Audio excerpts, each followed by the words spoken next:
Isang magaling na sundalo si Miguel at halos 5 taon sa serbisyo, 3 taon siya na disteno sa Luzon bago madisteno sa Mindanao para labanan ang mga rebelde. Isang araw ay unti-unti nang lumulubog sa mapulang kalangitan ng Mindanao. Sa loob ng isang kampo militar, abala si Sargento Miguel Ramirez sa pag-aayos ng kanyang gamit matapos ang isang matagumpay na operasyon laban sa isang armadong grupo sa kabundukan.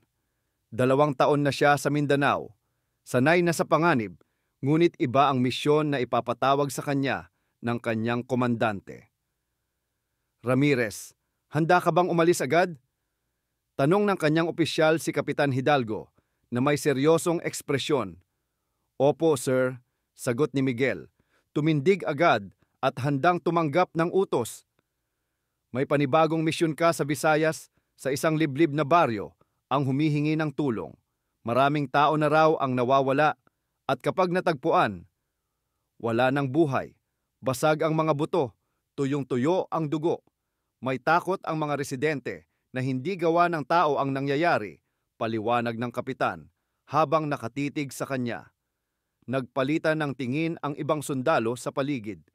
Iba ito sa mga nakasanayang misyon. Kailan po ang alis namin, sir? Tanong ni Miguel, kahit may kaba sa kanyang dibdib. Ngayon din, maghanda ka. At sa gabing din yon ay otomatikong nagbiyahe si na Miguel.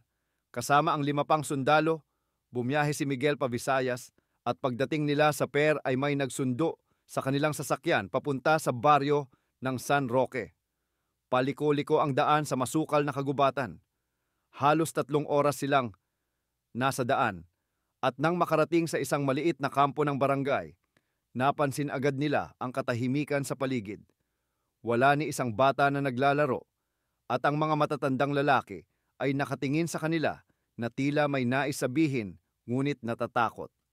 At pagdating nila, nag-ayos sila muna ng kanilang mga gamit nilagay nila sa kanilang mga kwarto at lumabas upang makapagtanong na agad sa mga tao. Lumapit sa kanila ang isang matandang may hawak na baston, si Lolo Ernesto, ang pinakamatandang tagapayo ng baryo. Buti at nakarating kayo agad, mga iho. Mahina, ngunit seryoso ang boses nito. Matagal na namin kayong hinihintay. Baka kayo na ang sagot sa dasal namin. Dinala sila ni Lolo Ernesto sa isang kubo, kung saan nagtipon-tipon ng ilan sa mga matatanda ng baryo. Doon nila nalaman ang nakakapangilabot na kwento. Sa tuwing kabilugan ng buwan, may nawawalang tao, sabi ng isang babae, habang pinipigil ang nanginginig niyang kamay. Unay mga hayop lang, mga alagang baboy, baka, aso. Pero ngayon, tao na ang nawawala. Tapos, matatagpuan na lang sila pagkaraan ng 2 o 3 araw. Walang laman ang katawan, para bang nilasap ng kung anong nilalang ang kanilang dugo at laman, dugtong ni Lolo Ernesto. Naramdaman ni Miguel ang malamig na hangin na dumaan sa kanyang batok. Hindi ito ordinaryong misyon.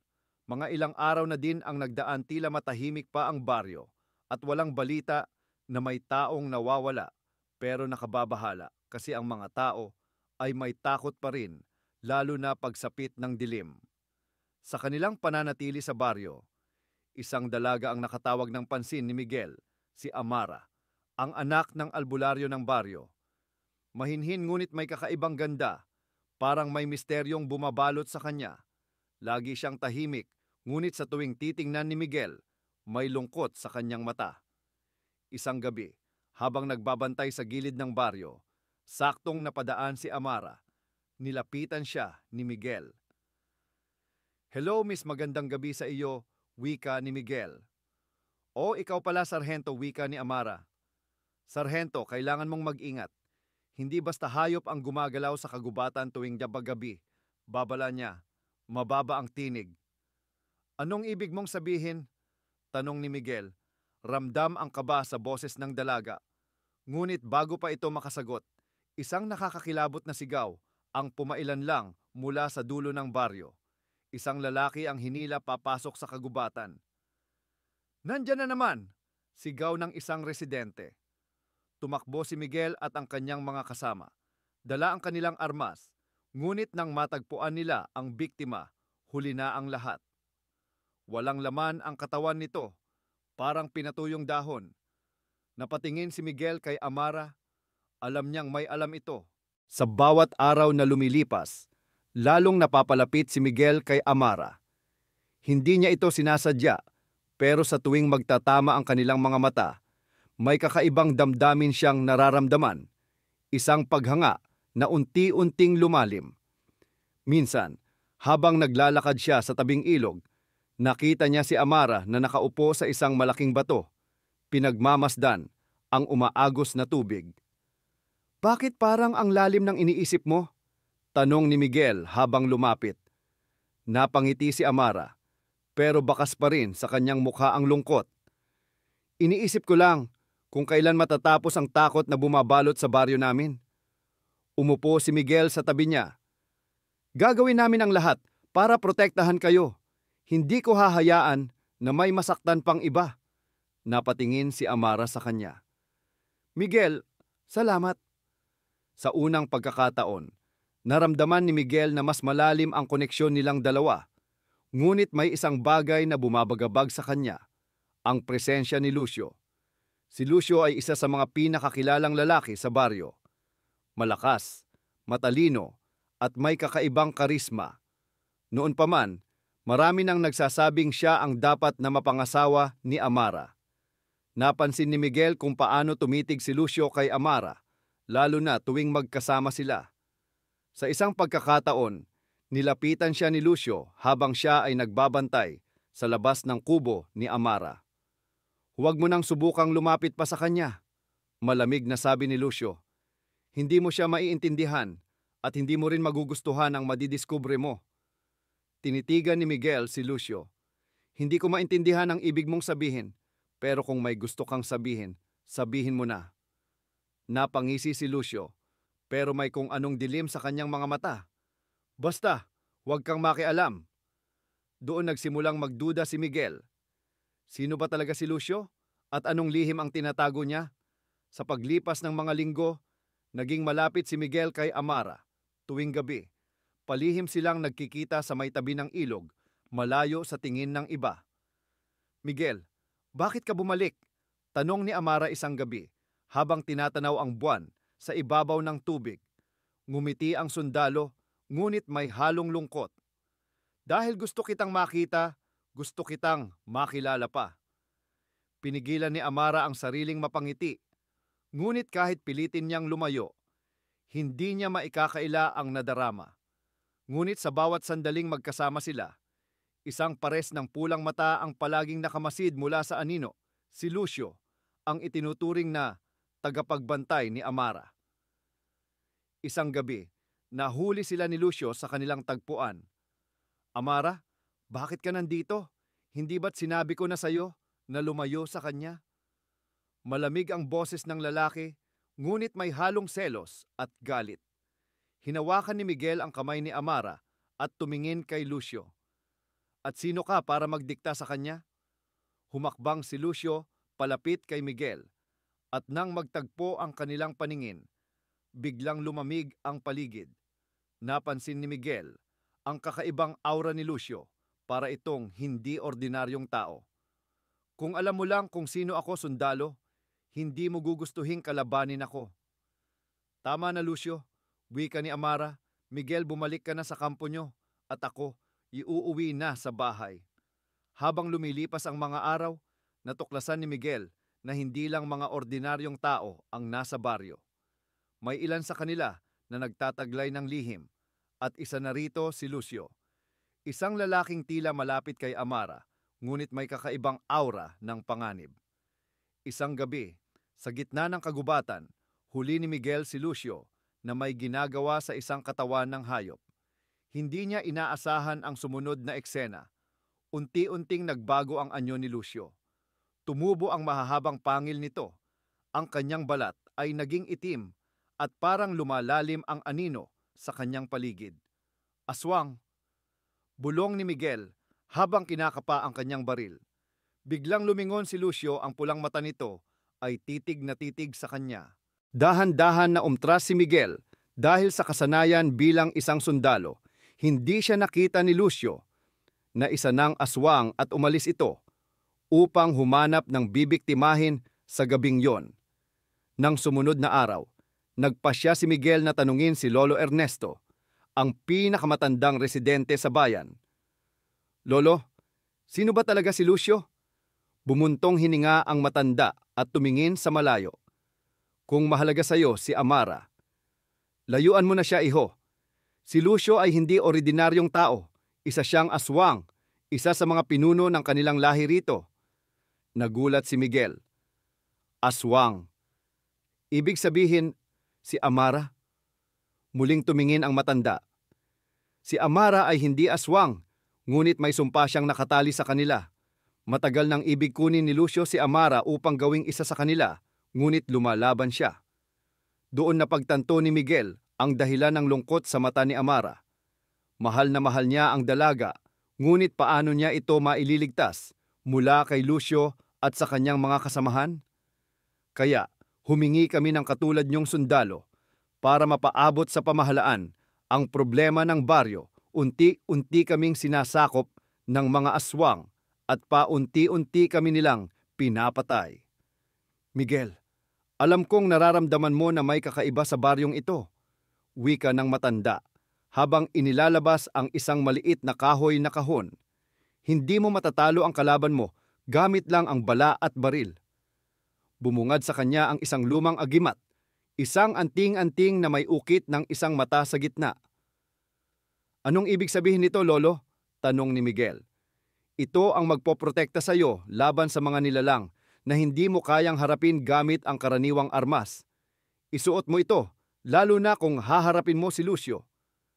Ito ay isang makapangyarihang anting-anting, paliwanag ni Lolo Ernesto. Noong unang panahon, isang mandirigma ang lumaban sa mga nilalang ng dilim. Dahil sa kanyang katapangan, pinagkalooban siya ng espiritu ng kalikasan ng proteksyon. Ngunit tandaan mo, hindi sapat ang agimat na ito kung wala kang tapang sa puso. Isinuot ito ni Miguel at agad niyang naramdaman ang kakaibang enerhiya. Kung gusto mong iligtas si Amara, sundalo, dapat kang maghanda sa isang laban na hindi mo pa nararanasan. Isang gabi nagbantay ulit si Miguel sa gubat kung saan nakita niya nung una si Lucio at nga siya nagkamali at biglang nag-iba ang anyo nito sa maliwanag na buwan. Mula sa isang gwapong lalaki, unti-unting lumitaw ang matutulis na pangil, ang mahahabang kuko at ang mapulang mata ng isang gutom na aswang. Hindi mo dapat nakita to, Miguel, sabi ni Lucio.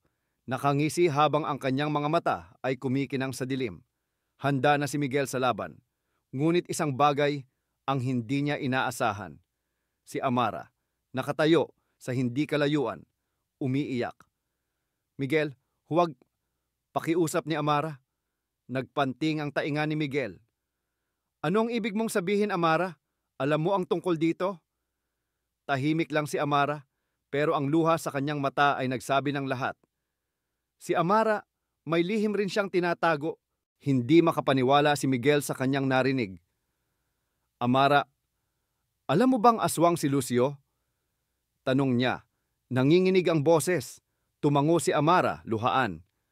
Miguel, hindi mo naiintindihan. Si Lucio, hindi siya dating ganito. Lumingon si Miguel kay Lucio, na ngayon nakangisi pa rin, animoy nag-e-enjoy sa kanilang pag-uusap.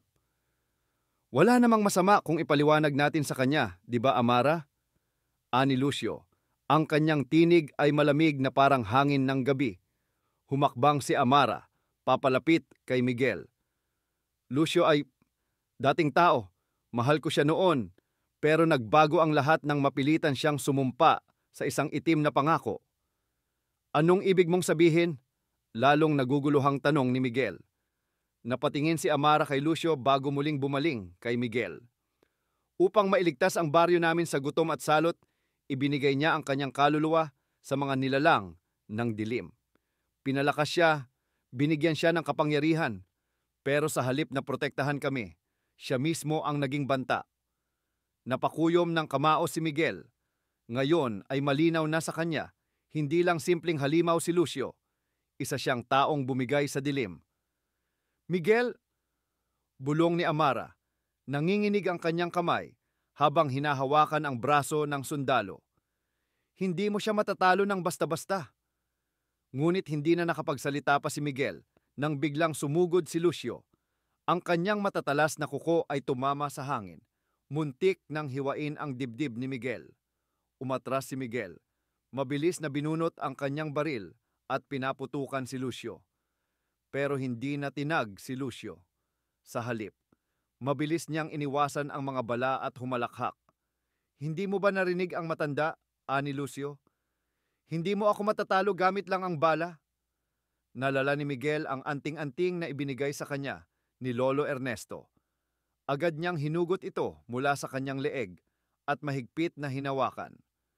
Mula sa maliit na piraso ng agimat, isang bugso ng kakaibang enerhiya ang bumalot sa kanyang katawan. Napaatras si Lucio. Ang kanyang mangisi ay napalitan ng galit. So, ibinigay niya sa iyo ang huling proteksyon ng baryo, pero tingnan natin kung makakatulong yan sa iyo. Muling sumugod si Lucio. Sa pagkakataong ito, hindi na umatras si Miguel. Sa halip, sinalubong niya ang halimaw gamit ang kanyang sundang na tila nagningning dahil sa agimat. Nagtagpo ang kanilang lakas, ang liwanag laban sa dilim.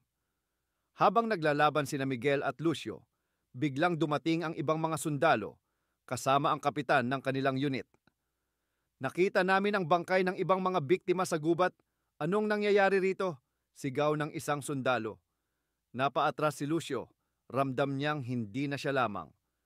Pero sa halip na matakot, napangisi ito. Aba, mukhang dumami ang pagkain ngayong gabi. Anya, sabay tawa. Dito, na inutusan ng kapitan si Miguel. Ramirez, tapusin mo yan. Kami na ang bahala sa ibang halimaw. Gulat si Miguel. Ibang halimaw? Mula sa dilim, nagsimula ng lumitaw ang iba pang nilalang, mga aswang na nagkukubli sa likod ng kakahuyan. Mabilis na nagpaulan ng bala ang mga sundalo, habang patuloy ang bakbakan ni Miguel at Lucio. Halos hindi na makahinga si Miguel. Malakas si Lucio, mas mabilis at mas matibay. Ngunit alam niyang hindi siya maaaring sumuko. Napansin niya ang sugat sa balikat ni Lucio. Doon tumama ang sundang na may basbas ng anting-anting. Nang mapansin ito ni Amara, napasigaw siya. Miguel, doon mo siya tamaan. Humugot ng huling lakas si Miguel at inundayan ng matalim na sundang si Lucio. Hindi na nakaiwas ang halimaw. Napahiyaw ito habang unti-unting lumiliyab ang kanyang katawan sa liwanag ng anting-anting. Hindi ito maaari! Sa isang sigaw ng matinding galit, lumakas ang hangin at nagdilim ang paligid hanggang sa tuluyang lumugmok si Lucio sa lupa. Isang matinding katahimikan ang bumalot sa buong baryo. Matapos ang labanan, muling nagkita sina Miguel at Amara. Ngunit sa pagkakataong ito, may luha sa kanilang mga mata. Pasensya na, Amara, bulong ni Miguel. Kailangan kong gawin yon, tumango si Amara, bagamat umiiyak. Alam ko, at nagpapasalamat ako. Alam kong matagal nang wala ang dating Lucio. Hinawakan ni Miguel ang kamay ni Amara. Tapos na ang lahat. Makakabangon na ulit ang baryo ninyo. Sa kabila ng sakit at pagkawala, isang bagong pag-asa ang sumikat sa kanilang bayan.